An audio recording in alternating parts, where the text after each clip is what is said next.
Hey everyone, welcome back to our tech tutorials. Today, we're tackling something super useful: how to insert equations in Google Slides for 2025. Whether you're a teacher creating educational slides, a student working on a project, or a professional needing to add math formulas, this feature is a game changer. It's quick, easy, and makes your presentations look polished and professional. Let's dive right in. First things first, make sure you're logged into your Google account and have a Google Slides presentation open. Once you're there, head over to the top menu bar and click on Insert. From the drop-down, select Equation. This will open up the equation editor, which is powered by LaTeX. Don't worry if that sounds fancy, it's straightforward to use. In the equation editor, you can type your equation directly.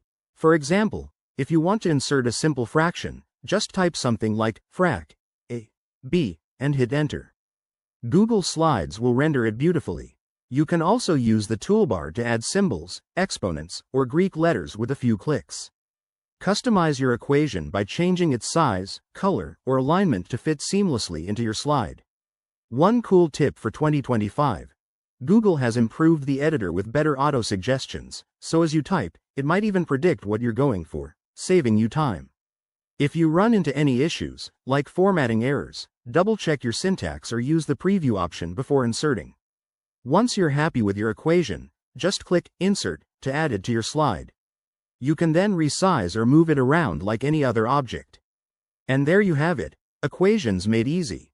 Thanks for watching. If you found this helpful, give it a thumbs up, subscribe for more tips, and drop a comment if you have questions. Practice this in your next presentation and wow your audience. See you in the next video.